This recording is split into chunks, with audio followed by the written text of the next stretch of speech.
My mother-in-law has always been a thorn in my side, so I decided to sabotage her and take some revenge. I'm 28 female and have been married to my husband for 2 years. We met on a trip he had to England after we got married. I moved with him to the United States. However, the one pickle was that he was the only child and his mom had major health issues. This meant that she had to stay with us at home and I had to take care of her for a little bit, even though she had a nurse who came in the morning. It was perfectly fine at first as she did not talk much, and I thought it was just because of her illness. We would barely speak to each other, but she smiled and treated me fair for the first couple of months, and I really gave her my all. However, after those initial 2 months, things took a turn really fast. She started becoming a completely different person. Once she was healthy enough, she began making my life a living hell, and I had no idea why. It all started with her constantly talking about me behind my back, to my husband and our family. My husband did not like to keep secrets from me, so he would ask me if I did this and that. She would fabricate some seriously insane stories and blame me for the things that I never did, such as leaving her without food for hours and neglecting some of her basic needs. This was absolutely insane, as I probably cared more for her in these 2 months than I did for my real parents. Anyways, I tried talking to her and asking her why this was happening, but she denied everything and told me that whatever happens, happens.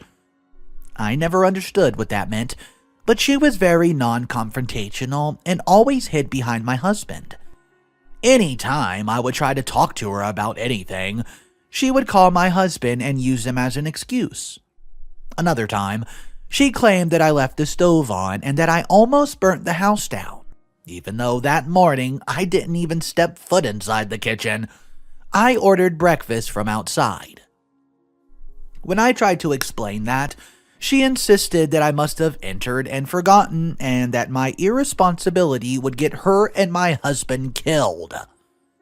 I was literally counting down the days until she was well enough to leave. But it seemed like she enjoyed staying over and making my life miserable. Of course, she would always pet my husband as her baby boy and act very jealous and defensive of him. Not only that, but because I was British, I got the worst insults and stereotypes to my country ever. Every time she did that, I just kept thinking that she's very old and from a different generation, but it never justified it. One time, I came back home and did not find my husband. I asked her where he was, and she told me that he would be working late and that he would have dinner outside. Of course, I believed her, and when I asked her if she wanted to eat anything, she told me that she ordered takeout and that she was good. So, obviously, I did not cook and just ordered something for myself. To my surprise, an hour later, my husband comes home from work and has not eaten and he's starving, expecting me to cook dinner. When I asked him about working late and having dinner outside, he told me that he was never doing that. Of course, my mother-in-law threw a fit about how I ate alone and did not even cook anything for my husband, who came home hungry from work. I was absolutely livid, and I just snapped at her, telling her that she told me all about him staying late, and she yelled back at me. It was a big fight, and my husband almost had to pull me away from her. When we were alone, he explained that he was supposed to work late, but that he called his mom afterward and told her the plans were canceled, and that he would be coming home as usual. She intentionally neglected to mention that, and just left me to get embarrassed. Perhaps the absolute worst thing she did, however, was blaming me for not being able to have children, and actively trying to make my husband dump me and marry someone else. It all started with basic gossip and telling everyone that I was infertile. And it got all the way to inviting her distant relatives to our house while I was outside so that she can try to bait my husband into marrying one of them. When I confronted her about it, she asked me, what good is a wife who can't have a kid? And that I should be okay with my husband having a child with another woman, even if I get to raise that child. I was so disgusted by her ideology, and anytime I mentioned adopting, she said horrible things about foster children, and how she could never trust one of them in her house. It took a long time for her to drop the whole kids thing when my husband told her that he wants a couple of years without kids first, and then consider it. My husband was perfectly reasonable, and he knew that she wasn't all there in the head. So he always just tried to bear whatever she threw at us, and then apologized to me later. Even he wanted to get as far away from her as possible. And once she was healthy enough to live on her own, he took a job in another state and we were set to move. She was convinced that I made him move and leave her, and she made up this whole dramatic act about it. But he finally stood up to her and told her that it was his decision to move and that he could not stand her toxicity anymore. This might have been the only moment where I really saw her heartbroken. Once we moved, we had 6 months of absolute peace, the happiest we've ever been. We were able to eat whenever we want, watch whatever we want, talk about whatever we want, and go out and even go on vacations. It was absolutely perfect. Until one day, my husband told me that his mother's visiting. I was furious, but he told me that it would only be for a couple of days, and that she would be leaving quickly. I had truly hoped that those 6 months changed her a bit, but you don't always get what you wish for, do you? This was March 2020, literally days before the lockdown of the pandemic. She arrived, said her hellos, pretended to be an absolute saint because she had missed her baby boy terribly, and spent a day that was actually not so bad. She barely spoke to me, other than the formalities, and I was perfectly fine with that. By the end of the day, though, it was like her evil spirit started to wake up again. In those 6 months since my husband and I were having so much fun, I had gained a little bit of weight. It took her a whole 7 hours to finally comment on it and ask me what happened. And when I told her, she kept going on and on about how extra weight is bad for women, and kept recommending diets and workout plans for me to follow. So, I just kept nodding my head and telling her that I would get right to it. I just wanted her to be gone, since she was supposed to only stay for 2 days. The next day, however, I woke up with agonizing pain in my throat and was barely able to speak. We instantly went to the doctor, who told me I had a severe throat infection and I would have to recover for a few weeks. He gave me a list of very specific foods I was only allowed to eat, and told me not to eat anything else, as it could completely destroy my throat. Out of the apparent kindness of her heart, my mother-in-law decided to stay with us for a couple more days, claiming that she wanted to make sure I was okay. But I knew what she really was there to do, make me suffer. That night, my husband and I went to go to the grocery store to have my list of food I was allowed to eat, and have enough stock to last me a couple of weeks. My mother-in-law was going to stay in the guest room, and I just hoped for the best. This, by the way, was a fool's wish. Though, as the very next day, lockdown happened due to the pandemic.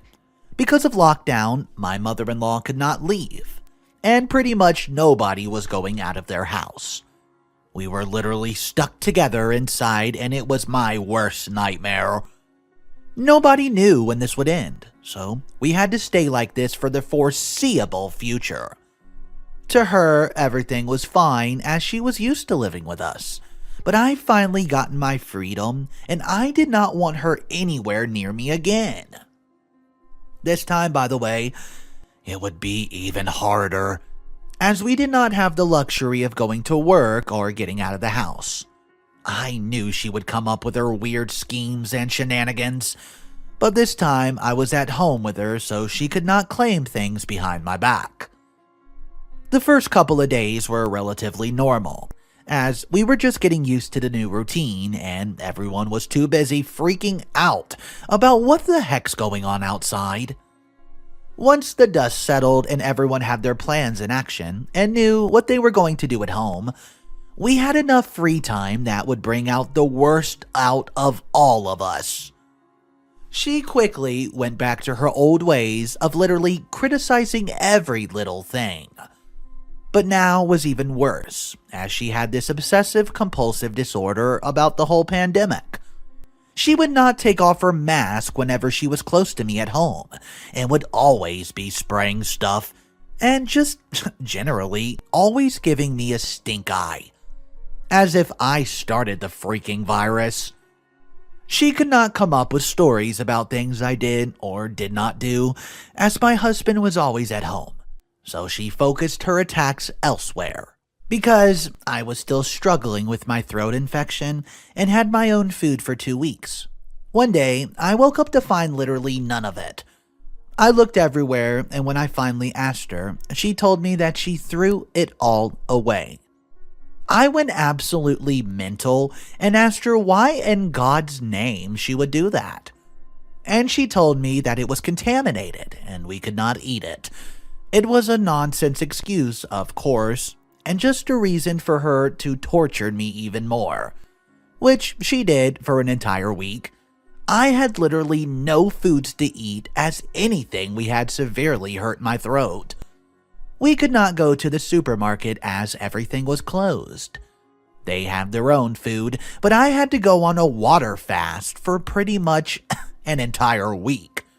I lost 3 kilograms because of it. It was unbelievable hunger, and mother-in-law literally rubbed it in my face for constantly eating in front of me. This was probably the one that hurt me the most, not just physically but emotionally.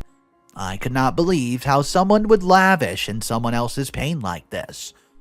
My husband could not say anything to her as it was just a lost battle. We did not know what to do, and we could not kick her out. I sat down to talk to him, and he told me that she can't change. Every time I asked him why she hated me this much, he would just tell me that she never was a fan of people in general. And other than him and his late father, she pretty much had something against everyone else that she knew. So it wasn't my fault. Some people simply don't like other people, and they're willing to go to such length to make themselves feel good about it.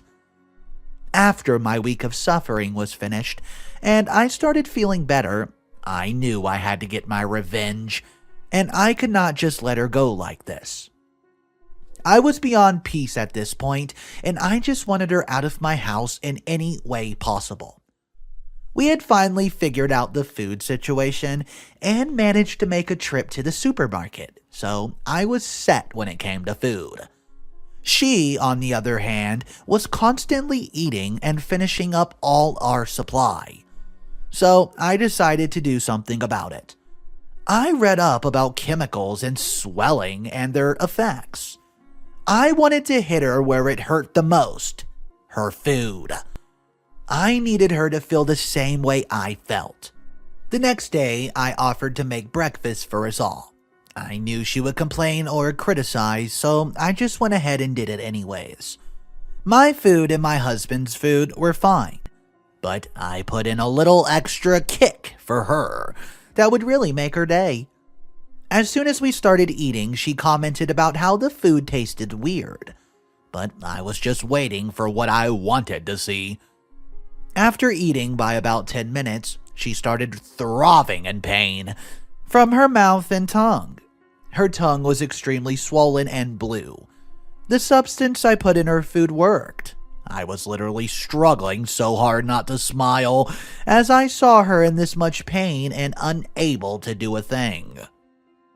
She kept begging to go to the hospital, but of course all the hospitals were filled with cases because of the pandemic, and there was no way that she would find a place or a doctor. I pretended to call the pharmacy to get some medicine for her, but I intentionally got her a placebo. I made it seem like I actually tried to help her, but the medicine I ordered would do nothing to treat her tongue. She was agonizing in pain the entire day, and nothing she did worked. She stayed like this for 4 days, where she could not eat nor drink anything other than water. So, karma really struck in my favor. Not only was she in pain, but she was also struggling with food and hunger after the first day. She was just in bed resting the whole time and had zero energy to do anything. On the 4th day, I went up to her while she was helpless and frail in bed, and finally asked for one question I always needed an answer to: why she hated me so much. At first, she also tried to do the whole denial act, but then she finally got serious and told me. She told me how my husband was her baby, and the only one she cared about after his father's death when he was young. She told me how they spent their entire life together, just the two of them, and had all their memories together. She could never imagine him growing up and leaving her alone. She always wanted to deny that. So she thinks that I came and stole him from her. It all suddenly made sense why she hated me. It wasn't hating me specifically, but hating anyone that would have been in my position. I felt the tiniest amount of sympathy for her, but it did not justify all the horrible things she did. I told her how being so obsessive and protective ended up ruining her relationship with her son, not strengthening it. I told her about all the things I've always wanted to tell her, and how she was much of a plague as the pandemic that's happening. I told her that I would rather get the virus than spend another waking minute with her, and that her son doesn't even want her here, because she was frail and weak. She could barely even reply. After her tongue recovered a bit, she got back up on her feet but decided to leave. She told us she would never come back because I was a mad woman who tried to kill her. Even though she didn't even know where the infection came from, I could have hidden the fact and had her believe that it might not have been me. But I literally told her in her face that it was all me, and that she got what she deserved. When I asked my husband in front of her if he wanted her at the house, he said no, and it was finally clear to her that she was unwelcome by even her own son. She looked so disappointed in him, but eventually left and we never heard from her again. As bad as this mother-in-law was, I don't think she deserved to be basically drugged. That's pretty horrible to do to someone, even if you hate their guts. I would never do that, but let me know your thoughts about that. Do you guys think that OP went too far, or mother-in-law deserved every bit of this? Drop your thoughts down below. That's the question of the story. If you're not subscribed, consider subscribing, just so you know.